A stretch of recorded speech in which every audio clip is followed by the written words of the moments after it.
എന്തായാലും കല്യാണം കഴിഞ്ഞാൽ ഇതെല്ലാം ഇവള് ചെയ്യണം. അപ്പൊ ഇപ്പോഴെങ്കിലും കുട്ടി ഫ്രീ ആയിട്ട് നടക്കട്ടെ എന്നുള്ളൊരു തോട്ട്. മൾട്ടി ടാസ്കിങ് എന്ന് പറയുന്നത് നിങ്ങളെ കൊണ്ട് പറ്റൂലേ? ഈ വൈഫ് അത് കൗണ്ട് ചെയ്ത് നോക്കും. ഇന്ന് മുമ്പ് ചെയ്തില്ല, നാളെ നമുക്ക് ശരിയാക്കാം. Welcome back to doctor couple podcast. പുതിയൊരു പോഡ്കാസ്റ്റിന്റെ എപ്പിസോഡിലേക്ക് എല്ലാവർക്കും സ്വാഗതം. ഡോക്ടർ മുഫ്സിലാണ്. ഞാൻ ഡോക്ടർ ഫാസിൽ മുഹമ്മദ്. ഞങ്ങൾ രണ്ടുപേരും olive homeopathy clinic Eessery Malappuram ജില്ലയിലെ ചീഫ് ഹോമിയോപ്പതി കൺസൾട്ടൻസ് ആണ്. മാത്രമല്ല നമ്മള് ഹസ്ബൻഡ് ആൻഡ് വൈഫാണ്. അപ്പോൾ ക്ലിനിക്കിൽ നമ്മുടെ ഒരു പാർട്ട്ണർഷിപ്പ് 50-50 ആണോ?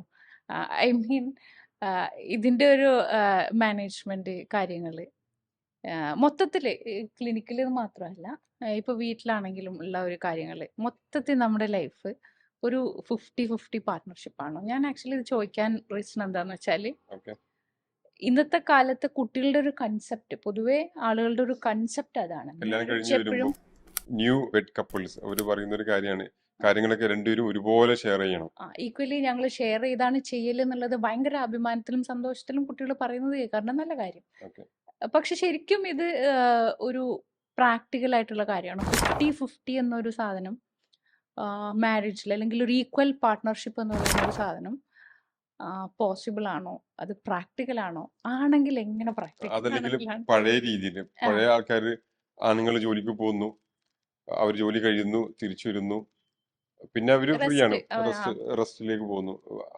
വീട്ടിലെ ഹൗസ് വൈഫ് കുട്ടികളെ നോക്കുന്നു, അടിച്ചു വരുന്നു, പാത്രം കഴുകുന്നു, കുക്ക് ചെയ്യുന്നു, ഭക്ഷണം വിളമ്പുന്നു, ഹസ്ബൻഡിന്റെ കാര്യങ്ങൾ നോക്കുന്നു, അവര് ഡ്രസ്സ് അലക്കുന്നു, അത്തരം ഹൗസ് ഹോൾഡ് തിങ്സ് എല്ലാം. അതായത് വീട്ടമ്മയായിട്ടുള്ള ഒരു സ്ത്രീ രാവിലെ എഴുന്നേൽക്കുന്നത് തൊട്ട് രാത്രി എപ്പോഴാണോ കിടക്കുന്നത് അതുവരെ കണ്ടിന്യൂസ് ആയിട്ട് വർക്കിംഗ് ആണ്. ഈ ജോലി കഴിഞ്ഞിട്ട് റിട്ടയർ ചെയ്ത് കുറച്ചൊരു റിട്ടയർമെന്റ് മീൻസ് വൈകിട്ട് വരുന്നു, റെസ്റ്റ് എടുക്കുന്നു എന്ന് പറയുന്ന ഒരു റെസ്റ്റ് ടൈം ബേസിക്കലി സ്ത്രീകൾക്ക് പലപ്പോഴും ഉണ്ടാവാറില്ല, പ്രത്യേകിച്ച് പണ്ടത്തെ കാലത്ത് കേട്ടോ. പണ്ടത്തെ കാലത്ത് ഇല്ല, അന്നത്തെ കാലത്ത് വേറെ ഒരു പ്രശ്നമുണ്ട്. ഈ ജോലിക്ക് പോകുന്ന ആള് ഇന്നത്തെ പോലെ ഒരു സോഫ്റ്റ്വെയർ എഞ്ചിനീയർ ഒന്നുമല്ലല്ലോ. അവര് രാവിലെ വെയിൽ കൊണ്ട് കിളക്കാനോ കൃഷി ചെയ്യാനോ പടവ് പണി, നമ്മള് തേപ്പ്, വീട് വരുന്ന വാർക്ക. പണ്ടത്തെ സ്ത്രീകൾക്കും ഇപ്പത്തെ സ്ത്രീകളുടെ അത്ര സൗകര്യങ്ങളില്ല. അവർക്ക് വെള്ളം കോരിയിട്ട് വേണം, അതുപോലെ തന്നെ മിക്സി പോലുള്ള ഉപകരണങ്ങളെല്ലാം അവർ അമ്മയിൽ അരച്ചിട്ട് വേണം കറി ഉണ്ടാക്കാൻ. അവര് അന്നൊന്നും അത്ര അരക്കാനും പിടിക്കും. ഇന്നത്തെ പോലെ ഒരു ഫുഡിന് അത്രയും സംഗതികളൊന്നും ഇല്ല. എന്തെങ്കിലും ഒരു കഞ്ഞി പയർ ആ രീതിയിലുള്ള സംഗതികളൊന്നും ഉണ്ടായിട്ടുണ്ടാവുള്ളൂ. മെഷീൻ അന്നില്ല. അപ്പം അന്നും ആളുകൾ തുണി എടുക്കുന്നുണ്ടല്ലോ. എന്നിരുന്നാലും ഇപ്പൊ ഞാൻ പറയുന്നത് എന്താ വെച്ചാല്, എന്നിരുന്നാൽ പോലും അന്നത്തെ ജോലിയുടെ ഒരു കാര്യം വെച്ച് നോക്കുമ്പോൾ ഇച്ചിരി ഹാർഡ് വർക്കുകളാണെന്ന് വരിക. വെയിൽ കൊള്ളേണ്ടി വന്നേക്കാം, ഒരുപാട് കാര്യങ്ങൾ ചുമക്കേണ്ടി വന്നേക്കാം. ഒരുപക്ഷെ ഒരു സ്ത്രീ വെള്ളം കോരുന്നതിലപ്പുറം വലിയ വലിയ 10-40 കനമുള്ള സാധനങ്ങൾ ചുമന്ന് അങ്ങോട്ടും ഇങ്ങോട്ടും ഷിഫ്റ്റ് ചെയ്യുന്ന രീതി. അപ്പം അത്തരം ഹാർഡ് ജോലി കഴിഞ്ഞ് വരുമ്പോൾ സ്വാഭാവികമായിട്ടും അവർക്ക് ബൈ ഈവനിങ് ക്ഷീണം തോന്നാം. ഇപ്പൊ ഒരു സോഫ്റ്റ്വെയർ എഞ്ചിനീയർ ആണെന്ന് വിചാരിക്കാം, അല്ലെങ്കിൽ ഒരു വൈറ്റ് കോളർ ജോബുള്ള ആളാണെങ്കിലും ഈ ഫിസിക്കൽ ലേബർ, മാനുവൽ ലേബർ എടുക്കുന്ന ഒരു പുരുഷനെക്കാട്ടിലും ഒരുപക്ഷെ മെന്റൽ സ്ട്രെസ് ഇന്നത്തെ കാലത്തെ ആളുകൾ എക്സ്പീരിയൻസ് ചെയ്യുന്നുണ്ടാവില്ലേ? അല്ലെ, ഞാൻ പറഞ്ഞതെന്ന് വെച്ചാല് അങ്ങനെ വരുമ്പോ സ്വാഭാവികമായിട്ടും അവർ ക്ഷീണം വരുന്നു, അവര് റെസ്റ്റ് എടുക്കുന്നു. പക്ഷെ അന്നത്തെ ഭാര്യമാരും അതിൽ ഓക്കെയാണ്. ഇന്നത്തെ ഭാര്യമാരും ഭർത്താക്കന്മാര് റെസ്റ്റ് എടുക്കുന്നതിലല്ല പ്രശ്നം. ഇല്ല, ഞാൻ അപ്പം അന്ന് അത്തരം രീതിയിലുള്ള ക്ലാഷസ് ഉണ്ടാവാറില്ല. അവർ തമ്മിലുള്ള ഒരു കോൺഫ്ലിക്ട്സുകൾ വളരെ കുറവാണ്. ഓരത് ഓക്കെ. മാത്രമല്ല, ഈ ഭാര്യമാരും അതിന് ഓക്കെയാണ്. അവർ ആദ്യം ഫ്രം ദി ബിഗിനിങ് കല്യാണം കഴിഞ്ഞ് വിടുമ്പോഴേ അവരുടെ പാരന്റ്സ് അങ്ങനെ പറഞ്ഞ് അവരെ നന്നായിട്ട് നോക്കണം, അവരൊക്കെയാണ് ആക്ച്വലി അവര് അങ്ങനെയാണ് പ്രോഗ്രാം ചെയ്തിട്ട്. അതുകൊണ്ട് അവര് കാണുന്നത് അതാണ്. അവര് ഇതാണ് നമ്മുടെ ലൈഫ് എന്നുള്ള ഒരു അക്സെപ്റ്റൻസിലാണ് മാരേജിലേക്ക് വരുന്നത്. അതുകൊണ്ട് തന്നെ അവർക്ക് ഇഷ്യൂസ് ഇല്ല. അവരും ഹാപ്പി, ഇവരും ഹാപ്പി അങ്ങനെ പോകുന്നു. ഇന്ന് കാലം മാറി, സ്ത്രീകൾ ജോലിക്ക് പോകാൻ തുടങ്ങി. ഈ ജോലിയുടെ കാര്യത്തിൽ ഷെയറിങ് വേണമെന്ന ചിന്ത തുടങ്ങി. പിന്നെ അവരെന്നെ ഇപ്പം കുട്ടികളെന്നെ പഠിച്ചു വരുമ്പം +2 കഴിയുന്നു. +2 ഒക്കെ ആകുമ്പോൾ തന്നെ 10ാം ക്ലാസ് ആകുമ്പോൾ ഒരു പണിയും വീട്ടിലെ ഉമ്മമാരെടുക്കാൻ സമ്മതിക്കൂല, അല്ലെങ്കിൽ അമ്മമാരെടുക്കാൻ സമ്മതിക്കൂല. അവർ ഫുൾ പഠിത്തം, അവർ പഠിത്തം കഴിയുന്നു, ജോലിയാവുന്നു. ഉമ്മമാരുടെ ഈ തോട്ടിന് പിന്നിൽ ഒരു കാര്യമുണ്ട്. ഞാനോ ഇങ്ങനെ ആയിപ്പോയി, ഈ വീട് ഫുൾ ടൈം ഞാൻ വീട്ടിൽ ഇങ്ങനെ സ്റ്റക്ക് ആയി പോയല്ലോ. അപ്പൊ എന്റെ കുട്ടിയെങ്കിലും പഠിച്ച എവിടെയെങ്കിലും ഉമ്മമാരുടെ ഈ ഒരു ചിന്തയാണോ പിന്നെ അതിന് പ്രീപിച്ചെന്ന് പറയണേ. ആ, ഓക്കെ. ഞാനും ഇങ്ങനെ ആയിപ്പോയല്ലോ. അപ്പൊ എന്റെ എന്റെ കുട്ടിയെങ്കിലും മോളിങ്ങനെ പഠിച്ച് ആയിപ്പോയത്. എന്റെ കുട്ടിയെങ്കിലും പഠിച്ച് രക്ഷപ്പെടട്ടെ എന്നുള്ളൊരു തോട്ട് ഒന്നാമത്തത്. ഓക്കെ. രണ്ടാമത്തത് ഞാൻ പറഞ്ഞുതരാം. എന്തായാലും കല്യാണം കഴിഞ്ഞാൽ ഇതെല്ലാം ഇവള് ചെയ്യണം. അപ്പൊ ഇപ്പഴെങ്കിലും കുട്ടി ഫ്രീ ആയിട്ട് നടക്കട്ടെ എന്നുള്ളൊരു തോട്ട്.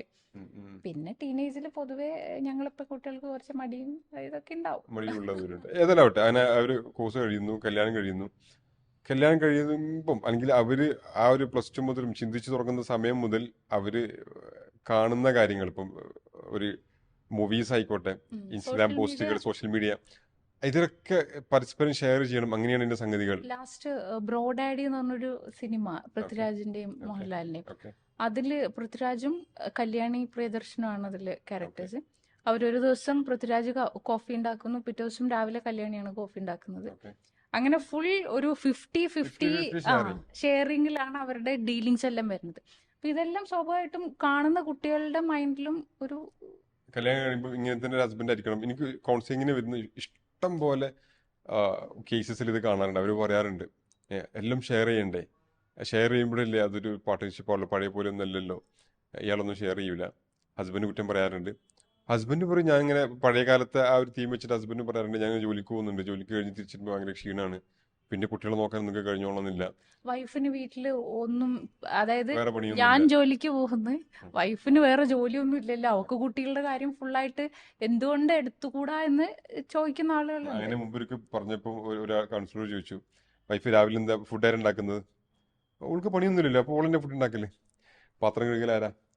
പറഞ്ഞില്ലേ, ഓൾക്ക് വേറെ ജോലിയൊന്നുമില്ല, അതുകൊണ്ട് പാത്രം ഉള്ള കഴുകല്. ഇപ്പോൾ ഡ്രസ്സ് ആരാ അലക്കല്? അതന്നെ, ജോലി ഇല്ലാത്തവൾ ഉള്ളതിനെ ഡ്രസ്സ് അലക്കും. പിന്നെ നിലം തുടക്കലാരാ? അതന്നെ, വേറെ ജോലിയൊന്നും ചെയ്യുന്നില്ല, അപ്പോൾ നിലം ഉള്ളതിനെ തുറക്കും. അങ്ങനെ പറഞ്ഞ് ഉറക്കം വരെ ഇവര് ജോലി ചെയ്തുകൊണ്ടിരിക്കുന്നില്ല, വേറെ വിഷയം. അപ്പൊ ഏതായിരുന്നാലും അങ്ങനെ ഒരു കൺസെപ്റ്റ് ഈ ഹസ്ബൻഡും ഫുള്ള് ഷെയർ ചെയ്യണം, 50-50 അനുപാതത്തിലെങ്കിലും മിനിമം പോകണം എന്ന് വാശി പിടിക്കുന്ന ഭാര്യമാരെയൊക്കെ ഈ കൗൺസിലിങ്ങിൽ കാണാറുണ്ട്. അപ്പം ഇതെങ്ങനെ ആവാനാണ് നല്ലത്? അങ്ങനെ ഒരു 50-50 തന്നെ എന്റെ പാർട്ട്ണർ ചെയ്യണം എന്ന് ഞാൻ വാശി പിടിക്കുകയാണെങ്കിൽ, അല്ലെങ്കിൽ ഇത് കാണുന്ന ഒരാൾ വാശി പിടിക്കുകയാണെങ്കിൽ, അത് ഭയങ്കര സ്ട്രെസ്ഫുൾ അല്ലേ ഭയങ്കര സ്ട്രെസ്ഫുൾ ആക്ച്വലി. ആയിരിക്കും. കാരണം എന്തെങ്കിലും കാരണത്തിൽ ഒരിക്കൽ പിന്നെ വൈഫ് കുക്ക് ചെയ്തു, ഒരു പക്ഷേ അങ്ങനെ വരുമ്പോൾ തന്നെ വളരെ ഈസി ആയിട്ട് കുക്ക് ചെയ്യാൻ പറ്റുന്ന കാര്യങ്ങൾ ഒരു കുക്ക് ചെയ്യാൻ പറ്റുള്ളൂ. കാരണം പിറ്റേ ദിവസം ഹസ്ബൻഡ് ഉണ്ടാക്കാൻ പറ്റിയ ഡിഷ് ആവണ്ടേ, ബ്രെഡും ബട്ടറും ഒക്കെ തന്നെ പോണ്ടി വരും. അതുകൂടെ അങ്ങനെയാണെങ്കിൽ തന്നെ എന്തെങ്കിലും കാരണത്താൽ ഹസ്ബൻഡ് അത് ചെയ്യാൻ പറ്റാണ്ട് വരുമ്പം, അല്ലെങ്കിൽ എന്തെങ്കിലും തലവേദനയൊക്കെ കാരണം മാറ്റി വെക്കേണ്ടി വരുമ്പം, മറ്റെന്തെങ്കിലും മടി കാരണോ എപ്പോഴെങ്കിലും ഇത് മാറ്റി വെക്കേണ്ടി വരുമ്പം ഈ വൈഫ് അത് കൗണ്ട് ചെയ്ത് നോക്കും, ഇന്ന് മുമ്പ് ചെയ്തില്ല, നാളെ നമുക്ക് ശരിയാക്കണം. എപ്പോഴെങ്കിലും ഇയാൾ ഇതിനെ ക്വസ്റ്റ്യൻ ചെയ്യുമ്പം അങ്ങോട്ടും ഇങ്ങോട്ടും അടിയാവും. അന്ന് നിങ്ങളത് ചെയ്തില്ലല്ലോ, നിങ്ങൾ ചെയ്തിട്ടില്ലല്ലോ, നിങ്ങൾ ചെയ്യേണ്ട കാര്യം ഞാനാണ് ചെയ്തത്. ഈക്വൽ ഒരു പാർട്ണർഷിപ്പ് വരുമ്പോഴുള്ള ഒരു കോൺഫ്ലിക്റ്റുകളാണ്. കൗണ്ടബിൾ ആയിട്ട്, അതായത് ഇങ്ങനെ എണ്ണി എണ്ണി ഓരോ കാര്യങ്ങളും, വീട്ടിലെ ഓരോ കാര്യങ്ങളും നമ്മളിങ്ങനെ ഡിവൈഡ് ചെയ്ത് 50-50 തന്നെ പോണെന്ന് വാശി പിടിക്കുമ്പോൾ അത് ഭയങ്കര സ്ട്രെസ്ഫുൾ ആണെന്നാണ്. അത് കോംപ്ലിക്കേറ്റഡ് ആക്കും, ഉള്ളിലുള്ള ഇഷ്ടങ്ങൾ ഇല്ലാണ്ടാക്കും.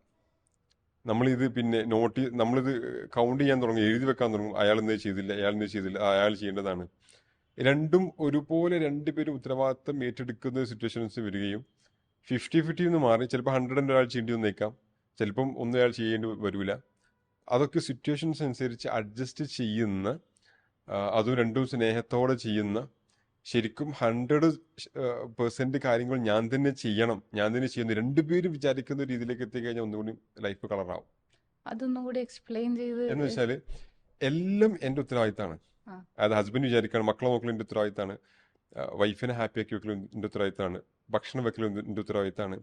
അപ്പം ഭക്ഷണം വെക്കണം എന്ന് പറയുമ്പോൾ ഹസ്ബൻഡ് ഇങ്ങനെ പറയും, എടി ഈ ഒന്ന് ഫുഡ് വെക്കുമോ, എനിക്കത് അറിയില്ലല്ലോ.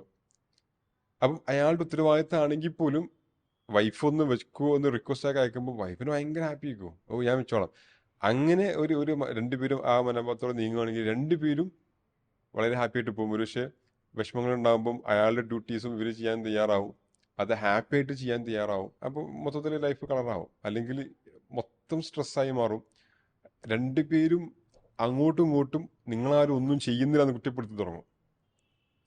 ചെയ്യാത്ത കാര്യങ്ങൾ നമ്മൾ നോട്ടീസ് ചെയ്ത് വെക്കും. 50-50 നമ്മൾ അടുത്തൊരു കോംപ്ലിക്കേഷനാണ്. നിങ്ങളത് അന്ന് ചെയ്തില്ലല്ലോ, അത് പാത്രം കഴുകി വെച്ചില്ലല്ലോ, എങ്കിൽ പിന്നെ ഡ്രസ്സ് നിങ്ങൾ അലക്കിയില്ലല്ലോ, അങ്ങനെ ചെയ്യാത്ത ചില ദിവസങ്ങൾ മാത്രം ഈ വൈഫിന് ഓർമ്മ വരികയും അത് വെച്ചിട്ട് ഇവർ അടികൂടാനൊക്കെ സാധ്യതകളൊക്കെ കൂടും. അപ്പം രണ്ടുപേരും തുല്യ ഉത്തരവാദിത്തം ഏറ്റെടുക്കുക. ചെയ്യാൻ പറ്റുന്ന കാര്യങ്ങൾ, പെണ്ണിനെ മാത്രം ചെയ്യാൻ പറ്റുന്ന കാര്യങ്ങളുണ്ടാവും, വൈഫിന് മാത്രം ചെയ്യാൻ പറ്റുന്നുണ്ടാവും, അത് വൈഫ് ചെയ്യുക, ഹസ്ബൻഡ് ചെയ്യാൻ പറ്റുന്ന ഹസ്ബൻഡ് ചെയ്യുക. ആ രീതിയിൽ മുമ്പോട്ട് പോയാൽ ഒന്നും കൂടി ലൈഫ് ഹാപ്പി ആയിട്ട് മുമ്പോട്ട് ഈ മൾട്ടി ടാസ്കിംഗ് എന്ന് പറയുന്നത് നിങ്ങളെ കൊണ്ട് പറ്റൂലേ? പറ്റില്ല എന്നാണ് ശാസ്ത്രം പറയുന്നതെന്നൊക്കെ ആ, പറയാനുണ്ട്. ആ. സ്ത്രീകൾക്ക് ഇതെല്ലാം മാനേജ് ചെയ്യാനുള്ള ഒരു കപ്പാസിറ്റി ഉണ്ടോന്ന് വെച്ചാൽ ഉണ്ട്. ഓക്കെ. പക്ഷെ അതൊരു അലങ്കാരമായിട്ട് പലപ്പോഴും സ്ത്രീകളെ തലയിൽ കെട്ടിവെച്ച് സ്ത്രീകളെല്ലതും ചെയ്യേണ്ടി വരുന്ന ഒരു സിറ്റുവേഷൻ ഉണ്ടോ? എന്താണ് നിങ്ങളൊരു മൾട്ടി ടാസ്കിങ് പൊതുവെ ആണുങ്ങൾ അതിൽ വീക്കാണ് എന്ന് ചില സ്റ്റഡീസ് ഒക്കെ കാണിക്കുന്നത് കണ്ടിട്ടുണ്ട്. ആ, ഒരുപക്ഷെ ഫ്രം ദി ബിഗിനിങ് ജനിച്ചത് മുതലേ ആണുങ്ങൾ ഇങ്ങനെ മൾട്ടി ടാസ്കിങ് ചെയ്യാത്തോണ്ടിരിക്കും അങ്ങനെ ആയിപ്പോയത്. എന്താന്ന് അറിഞ്ഞൂടാ. പക്ഷെ ഇപ്പൊ അതൊക്കെ മാറിയിട്ടുണ്ട്. ഇപ്പം ആ. മൾട്ടി ടാസ്കിങ്ങിലേക്കൊക്കെ വരേണ്ടി വന്നിട്ടുണ്ട് ചില സ്ത്രീകൾ കാരണം. അങ്ങനെ ഉള്ള ചില ഇതെന്നെ പറ്റി. ഓക്കെ. ചിലതിൽ എന്താ വെച്ചാൽ ഇപ്പം പൊതുവെ ഈ കുട്ടികളുമായി ബന്ധപ്പെട്ട കാര്യത്തിലൊക്കെ ഒന്നും കൂടി ഭാര്യമാർക്ക് അല്ലെങ്കിൽ സ്ത്രീകൾ കുറച്ചും കൂടി ഇമോഷണലി അതിൽ ഇടപെടാനും കണക്ട് ചെയ്യാൻ പറ്റും. കണക്ട് അതായത് ചെയ്യാൻ പറ്റും. കുട്ടികളുടെ വാശി, ദേഷ്യം, അവരുടെ പെർട്ടിക്കുലർ ആയിട്ടുള്ള നീഡ്സ്. ഇപ്പം നമ്മളെ കേസിലാണെങ്കിൽ 3 കുട്ടികളുണ്ട്. 3ഉം എൻറ്റയർലി ഡിഫറെന്റ് ആയിട്ടുള്ള 3 മൂന്ന് ആൾക്കാരാണ്. സ്വഭാവക്കാരാണ്. ഭയങ്കര ഡിഫറെന്റ് ആണ് അവരുടെ സ്വഭാവങ്ങൾ. അപ്പം അത് ഓരോ ആളുകളെയും കുറച്ചും കൂടി എന്താ പറയാ മയപ്പെടുത്തി, ഇപ്പൊ ഒരാളെ സോപ്പിട്ട് നിർത്തേണ്ട ഒരു രീതിയിലാകൂല അടുത്ത ആളെ മാനേജ് ചെയ്യേണ്ടി. അപ്പൊ അതൊക്കെ കണക്ട് ചെയ്യാൻ എനിക്ക് തോന്നുന്നത് കുറച്ചും കൂടി നിങ്ങളെക്കാട്ടിലും സമയവും അല്ല, സമയത്തിലപ്പുറം ആ അവർക്കും ഇഷ്ടം എന്തുകൊണ്ടാന്ന് അറിഞ്ഞൂടാ ഉമ്മമാരോടാണ് അല്ലെങ്കിൽ അമ്മമാരോടാണ്. ചെറിയ ഈ പ്രായത്തില്. പരാതികളൊക്കെ പരിവൊക്കെ വന്ന് പറയല് മിക്കവാറും അവര് ആ, എന്നോടാണല്ലോ. അപ്പോൾ അങ്ങനെ എന്തുകൊണ്ടോ അമ്മമാരോടാണ് അവർക്ക് കുറച്ചുകൂടി കണക്ഷൻ കൂടുതൽ. സ്ത്രീകൾ പൊതുവെ ഹൃദയം കൊണ്ട് ചിന്തിക്കുന്ന ആൾക്കാരെന്ന് പറയാറുണ്ട്, ഇമോഷണലാണ്. അതുകൊണ്ടായിരിക്കും. അപ്പൊ കുട്ടികൾക്കും ആ ഒരു ഇമോഷണൽ കണക്ഷൻ അങ്ങനത്തെ കുറെ കാര്യങ്ങളായിരിക്കും അവർക്ക് വേണ്ടുന്നത്. അപ്പൊ അതുകൊണ്ടായിരിക്കാം. ആ ഒരു കണക്ഷൻ. കാരണം ആണുങ്ങൾ പൊതുവെ ബ്രെയിനോട് ചിന്തിക്കുന്ന ആൾക്കാരെന്ന് പറയും. കാൽക്കുലേഷൻസ് ആണ്. എന്താണോ പ്രോബ്ലം അതിന് സൊല്യൂഷൻ അങ്ങോട്ട് പറയും. അതായത് ഇപ്പം എക്സാമ്പിൾ പറഞ്ഞാൽ ലീന കാലും മുട്ടി വേദനിച്ച് വന്നു കഴിഞ്ഞാൽ ഞാൻ പറയും അത് സാരമില്ല, അത് മാറിക്കോളും, കുറച്ച് ഞാൻ മാറിക്കോളും, വേദനയില്ല, അങ്ങനെ ഉണ്ടാവും. അതിന് പകരം ലീന കെട്ടിപ്പിടിക്കുകയും അവിടെ ഒന്ന് തഴുകുകയൊക്കെ ചെയ്ത് കഴിഞ്ഞാൽ ഒരു പക്ഷേ ഓൾ ഹാപ്പി ആവും. പൊതുവേ ആണുങ്ങൾ തട്ടിപ്പോയി അടുത്ത സൊല്യൂഷൻ എന്താണ്, ഒന്നെങ്കിൽ ഡോക്ടറെ കാണിക്കേണ്ട കേസാണ് ഡോക്ടറെ കാണിക്കണം, അല്ലെങ്കിൽ കുറച്ച് ഞാൻ സ്വാഭാവികമായിട്ട് അത് മാറും, അത് മാറിക്കോളും, അതിനോടല്ലേ പറഞ്ഞ മാറിക്കോളും, അത് മാറിക്കോളും, അതന്നെ. അപ്പം ആ ഒരു പ്രോബ്ലം ആണെങ്കിൽ പൊതുവേ ഉണ്ട്. സൊല്യൂഷൻ ഓറിയന്റഡ് ആണ് പൊതുവെ ആണുങ്ങൾ. അതാണ് ബുദ്ധിയുള്ളവർ പറഞ്ഞത് men are from Mars, woman are from Venus എന്നുള്ളത്. രണ്ടും എൻറ്റയർലി ഡിഫറെന്റ് തോട്ട് പ്രോസസ് ആണ്. അപ്പം അങ്ങനെ മൊത്തത്തിൽ ഈ കാര്യങ്ങളൊക്കെ എന്താ പറയാ ഫിഗർ ഔട്ട് ചെയ്ത് ഒരു നല്ല രീതി, നല്ല ചില കാര്യങ്ങൾ, ചില സംഗതികൾ ഹസ്ബൻഡ് എടുക്കുകയും ചിലത് ഭാര്യ എടുക്കുകയൊക്കെ ചെയ്തു കഴിഞ്ഞാൽ ലൈഫ് വളരെ ഹാപ്പിയും. അത് രണ്ടുപേരും മനസ്സിലാക്കി പോകണം. ഇപ്പം ഭർത്താവിൻ്റെ ചില കഴിവുകളുണ്ടാവും, ചില മാനേജ് ചെയ്യുന്ന കാര്യങ്ങൾ, അത് അയാൾക്ക് വിട്ടുകൊടുക്കുക. അപ്പം നമുക്ക് മാത്രം മാനേജ് ചെയ്യാൻ പറ്റുമെന്ന് തോന്നുന്ന കാര്യങ്ങൾ ഭാര്യമാർ അവരെന്നെ എടുത്ത് ചെയ്യാം. അങ്ങനെ കൈ കഴിഞ്ഞാൽ ഈ കോംപ്ലിക്കേഷൻസ് ഉണ്ടാവില്ല എന്നാണ് പറയുന്നത്. പാരന്റിങ്ങിൽ എപ്പോഴും അപ്പം അമ്മമാർക്കായിരിക്കും കുറച്ചും കൂടി ഇൻവോൾവ് ആവാൻ കഴിയുക എന്നുള്ളതാണ് ഒരു ലോജിക്കലി ഇമോഷണലി ഒക്കെ ഉള്ള ഒരു യാഥാർത്ഥ്യം അല്ലെ? ബേസിക്കലി ഒരു റിയാലിറ്റി അതാണ്. ആ അല്ല, അത് നിങ്ങൾക്ക് നന്നായിട്ട് ചെയ്യാൻ പറ്റുന്നുള്ളതാണ്. നമുക്ക് ടീച്ചേഴ്സിന്റെ കാര്യത്തിൽ കുറച്ചുകൂടി ഇമോഷൻസ് കൊടുക്കാൻ കഴിഞ്ഞാൽ ഒന്നും കൂടി ഈ പിള്ളേർ അറ്റാച്ച്ഡ് ആവും. ആണുങ്ങൾക്ക് അങ്ങനെ ഇമോഷൻസ് കൊടുക്കാൻ പറ്റാറില്ല, ധൃതിയുടെ ആൾക്കാരാ. അപ്പം അതിൻ്റെതായ കുറെ വിഷമങ്ങളുണ്ട്. അല്ല, തിരിച്ചുള്ള ആൾക്കാരുണ്ട്, നേരെ തിരിച്ചു വരുന്ന ആൾക്കാരുണ്ട്. അതൊക്കെ നിങ്ങൾ സ്വന്തം ഫിഗർ ഔട്ട് ചെയ്ത് ഐഡന്റിഫൈ ചെയ്തിട്ട് മുമ്പോട്ട് പോയാലാണ് കാര്യങ്ങൾ നല്ല രീതിയിൽ സോർട്ട് ഔട്ട് ചെയ്ത് പോകും എന്നർത്ഥം. ചുരുക്കി പറഞ്ഞാൽ അപ്പം ഇതൊരു 50-50 ഗെയിം അല്ല അല്ലേ? ഒരു ചില സമയത്ത് ഹസ്ബൻഡ് 100 കൊടുക്കേണ്ടി വരും, വൈഫ് 0 ആയിരിക്കും. ചില കാര്യങ്ങളിൽ വൈഫ് 100 കൊടുക്കേണ്ടി വരും, ഹസ്ബൻഡ് 0 ആയിരിക്കും. ചില കാര്യങ്ങൾ വൈഫിൻ്റെതാണെന്ന് പറയുന്ന കാര്യങ്ങളിൽ തന്നെ ഹസ്ബൻഡ് ഇൻവോൾവ് ചെയ്യേണ്ടി വരും. ചില സമയങ്ങളിൽ ചില സാഹചര്യങ്ങൾ തിരിച്ച് ഇങ്ങോട്ട് വേണ്ടി വരും. കുട്ടികളെ കുളിപ്പിക്കുക, അപ്പിട്ടത് കഴുകുക, അതൊക്കെ ചില സമയത്ത് ഹസ്ബൻഡ് ചെയ്യേണ്ടി വരും.